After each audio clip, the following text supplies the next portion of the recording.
And that's what people often forget, especially as they tend to see Western governments now as those who are supporting. For example, in the case of people who support Palestine in the conflict, they tend to see Western governments as those supporting violence and supporting misuse of power towards people in Palestine. And we could see that hatred towards West in a way in Islamic countries, starting from Iraq, starting from other invasions. How significant do you think those events were? And do you think those events started this whole, almost like we can see now that there is almost a gap of understanding the geopolitics between Islamic countries and Western countries? Well, the geopolitical gap that you're talking about between Muslim majority countries, because I don't use the phrase Islamic countries, because what makes a country Islamic? But there are countries clearly where Muslims are a majority of the population, and there are countries where Muslims are a minority of the population. I'm also, if you look on the 800 pages of my website, you see I almost never use the phrase like the West, because what does it mean? Because nobody can agree which countries, for example, are in the West.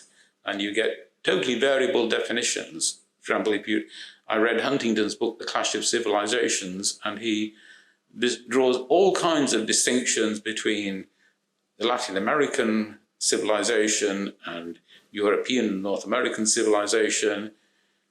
Is Australia, most people would classify in the West, except that it's part in the Southeast.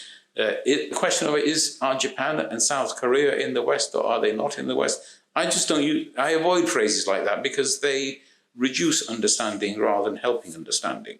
So I prefer to think about individual countries, and even for countries like the United States and the United Kingdom, there are very significant differences between the positions that those countries have taken on the conflict. The extent of their military support for Israel is varied. Certainly the question of what would happen if Benjamin Netanyahu set foot in those countries is extremely different, because he can visit the United States of America. If he set foot in the UK, he would be arrested, because we are a party to the International Criminal Court. So it's, in my view, incorrect to just have a broad brush generalization.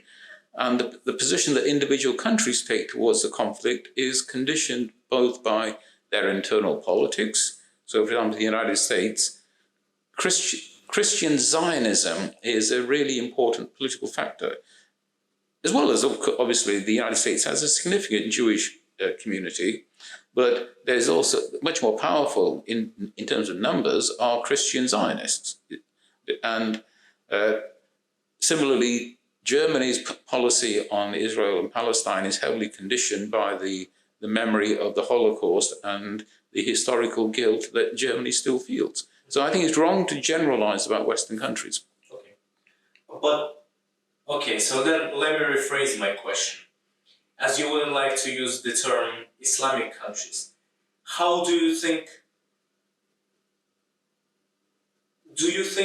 the 2003 invasion in Iraq, for example, by the US, yes, has formed the sort of hatred towards the US from Muslim majority countries? Yes, I would say quite clearly that the image of the United States of America was severely damaged in many, but not necessarily all, Muslim majority countries by the invasion of Iraq by the United States and Britain, for example.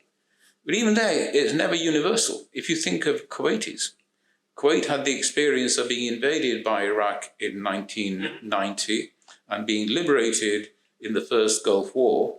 I haven't looked at any public opinion polls of Kuwaitis' attitudes towards the United States after 2003, but I wouldn't expect the same reaction in Kuwait as, for example, in Pakistan. So these things vary, but undoubtedly the Iraq War and its aftermath, especially the aftermath, where most people who were killed in Iraq were not killed as a result of American or British military activity. They were killed by other Iraqis because the management of Iraq after the Americans had conquered it was so appallingly incompetent when Paul Bremer, the American-imposed sort of Governor General of Iraq, he disbanded the Iraqi army, so he sent the soldiers home with their weapons. We don't need you anymore, go home. They take their weapons with them. And he abolished the Ba'ath Party, so suddenly the civil service no longer existed. Iraq no longer had a functioning government. And there was a massive amount of internal sectarian violence between Iraqi Sunnis, Iraqi Shias, which is where most of the deaths happened. But ultimately, the blame for that rests with the Americans because they were in charge.